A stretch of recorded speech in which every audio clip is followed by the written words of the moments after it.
Why wait to see if you'll get something you like this Valentine's Day when you can go to BlueNile.com and find something you'll love? Whether you're looking to treat yourself to a little winter sparkle or show a galentine how much you appreciate them, Blue Nile offers a wide selection of high-quality designs, expert guidance, and free 30-day returns for the ultimate peace of mind. You can even design your own jewelry. Right now, save up to 50% at BlueNile.com. That's BlueNile.com.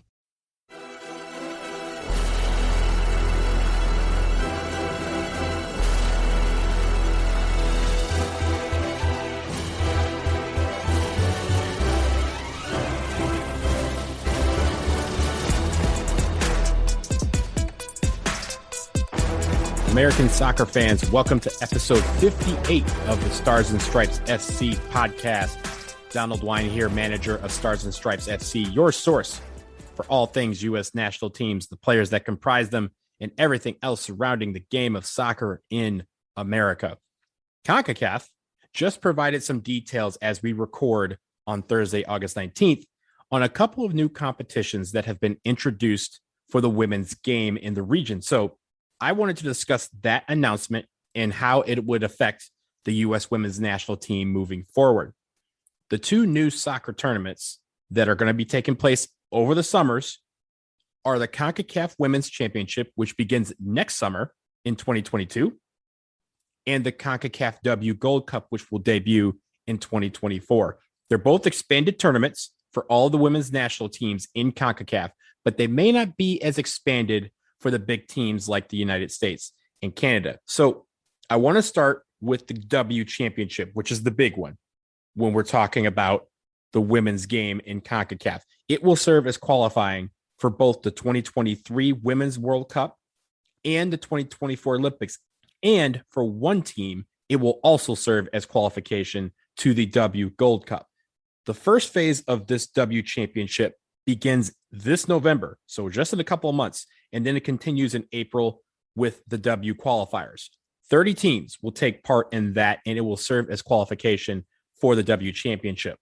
The draw is coming right up on Saturday, and the 30 teams will be divided into 6 groups of 5.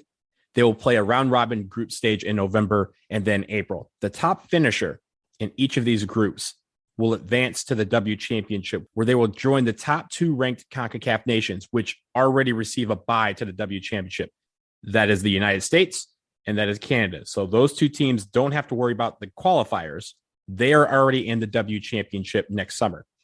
After the qualifiers are complete, the W Championship takes place again, sometime next summer. The 8 teams, 6 winners of the qualifier groups, plus the U.S. and Canada, will be in 2 groups of 4 for a round-robin group stage. The top 2 teams from each group will qualify for the semifinals and then will also qualify for the 2023 Women's World Cup. The third place teams in each group, well, they're not out of it either. Remember, the Women's World Cup in 2023 will expand to 32 teams from its original 24. And as part of that, CONCACAF gets 4 guaranteed spots in the World Cup field, and 2 more teams qualify for the Intercontinental Playoffs. So the third place teams in each group will get those playoff spots. So now that we know who would qualify for the World Cup, here's who would qualify for the Olympics. The final 4 teams would have a knockout stage that consists of 2 semifinals, a third place match, and the final.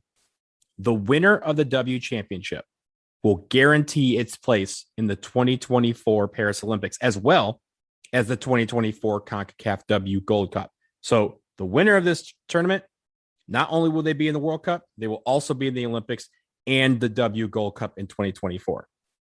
The runner-up in the third place team would advance to the CONCACAF Olympic play-in, which would take place in September of 2023.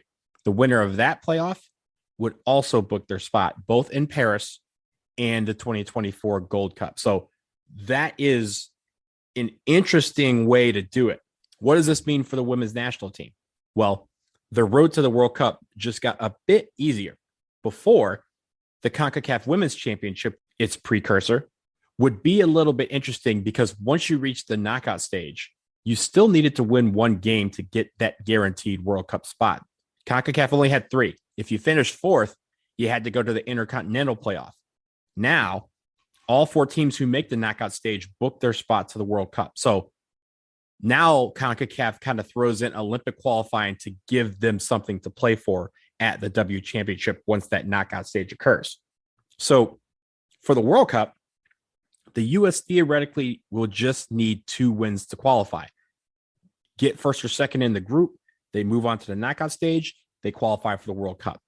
Generally, that's going to take 2 wins, maybe even 1. Another 2 wins in the knockout stage would give them a berth to the 2024 Olympics. And certainly, they're going to be motivated to get both of them out of the way immediately and not leave anything to a playoff. The most interesting thing, though, is that we are now, with this announcement, less than a year away from the start of World Cup qualifying and Olympic qualifying for the women. So these next 12 months are going to be super important because right now we are in the next cycle and we're jumping right in. Let's pause here for a break. Next up, the women's game also gets a Gold Cup. How is that going to work? We'll tell you after this.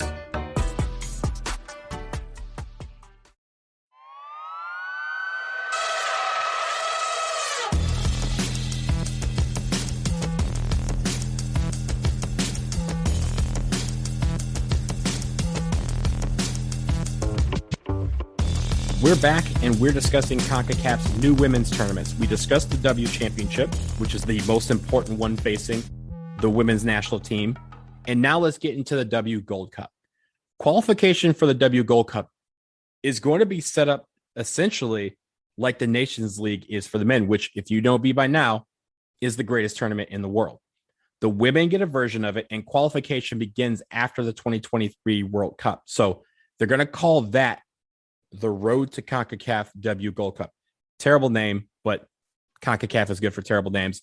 But in essence, these are the qualifiers for the W Gold Cup. It involves 33 CONCACAF teams. Remember, there's a couple of teams that are not eligible for the World Cup that are eligible for the Gold Cup. The winner of the W Championship, as well as the winner of the Olympic playoff, get automatic bids to the W Gold Cup. So that's 2 teams that are already going to be out of the way. So if the U.S. women's national team wins the W Championship, they will qualify for the Olympics, they will qualify for the World Cup, and they will not have to participate in qualifying for the W Gold Cup. So the qualifiers begin with teams split into 3 leagues, according to their CONCACAF women's ranking. This is how the Nations League portion of it is weaved in. You have League A, which is the top 9 ranked teams. They will be divided into groups of 3. League B is the next 12 highest ranked teams. They will have 3 groups of 4. And then finally, you have League C, the lowest of the bunch, 12 teams, also split into 3 groups of 4 teams. They will have a double round robin group stage in September, October, and November of 2023. The group winners from League A, 3 of them, will qualify for the W Gold Cup group stage. The 3 runners up in League A, along with the 3 group winners from League B, similar to the men and how they are doing the Nations League going to the Gold Cup, they will advance to a Gold Cup play-in series, which will be in April of 2024. In that play-in, it'll be 1 runner-up from League A versus a group winner from League B. The 3 winners of those play-in series will also qualify for the W Gold Cup group stage. League C, you notice I haven't mentioned them. Nothing happens with them. They just play the matches. They don't get to advance to the W Gold Cup, which I think is kind of weird. They just play their games, but in theory is giving these nations opportunities to get matches and play and hopefully improve their team ranking through this competition. So as they rise, they could get to a point where they are one of the teams that could fall into League A and League B, and in future editions of the W Gold Cup, get a chance to qualify. Then we actually have the W Gold Cup, which will be in the summer of 2024. It'll be before the Olympics and will consist of 12 teams. The winner of the 2022 CONCACAF W Championship, the winner of the Olympic play-in, the 3 League A group winners, the 3 winners of the play-in series, and 4 guest nations from other confederations.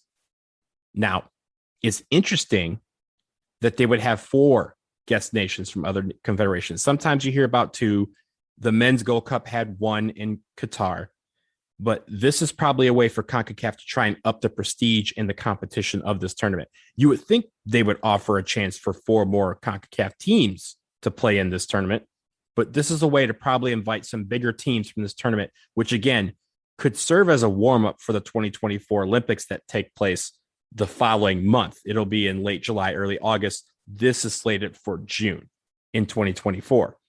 So you could see a couple of teams possibly come over as a way to kind of warm up and get ready for that competition. The competition for the W Gold Cup will be a draw into 3 groups of 4, and then it'll be like you're used to seeing on the men's side in the Gold Cup in previous editions. 3 groups of 4 teams, round robin tournament for the group stage, the top 2 finishers, and the 2 best third place teams advance to the knockout stage. Then you have the quarterfinals, the semifinals, and then the final to crown the W Gold Cup champion. So from the United States perspective, the interesting thing is that the W Championship, again, can set them up to have a full tournament right before the Olympics in this W Gold Cup. Is that a good thing or a bad thing for the players? It remains to be seen. There's also the chance of drawing some big teams to this tournament, which is what CONCACAF is hoping to do. But it's also possible that some of these big contenders that they may not want to come to North America to play teams like the US or Canada or even Mexico when they can just stay in Europe and see them in the Olympics a month later. So that is an interesting thing that I don't know how it'll play out, and we have a couple of years before we see it play out. But for the teams further down the pecking order, down the rankings list, this is a great opportunity for them to get matches, to play, to develop their teams. And they're going to have plenty of matches to partake in during this next World Cup cycle. So that is the W Championship and the W Gold Cup, 2 new competitions that will become super important for the U.S. women's national team as we move forward. Again, we are less than 10 months away from the start of World Cup qualifying and Olympic qualifying. We now know that this women's national team and any changes that may be coming a lot quicker now. The U.S. women's national team will be back in action in September and October, 2 matches in each month. They will mark the final matches of Carly Lloyd's career. And then the race is going to be on for Vlatko Andonovski to start shaping his team for the next cycle. Are some of these players not going to see this W Championship and World Cup qualifying and Olympic qualifying? Will some make it through and get to the World Cup or even to the next Olympics? Who are some of the younger kids that are going to be working their way into this fold as we move forward? What's clear is that this next cycle has begun in the shape of this announcement. So the ability to kind of kick this can down the road for the women's national team and head coach Vlatko Andonovski is now gone. We are now in the sense where we have to start preparing once again for another major tournament for the women, and that is World Cup qualifying. That is this W Championship. Who are going to make it? These are all questions that we will probably start to see the answers to in the coming weeks and months. That will do it for episode 58 of the Stars and Stripes FC podcast. Thanks so much for listening. As always, make sure you subscribe to this podcast. Rates and reviews are awesome. They really help. So 5 stars if you like what you're hearing. If you have topic suggestions or questions or people that you'd like to see on this podcast in the form of an interview, drop me a line at ssfcpodcast@gmail.com. We will talk to you next time. Next week, we are getting ever so close to the men and their World Cup qualifying campaign. So we'll talk about all that later. But for now, take care.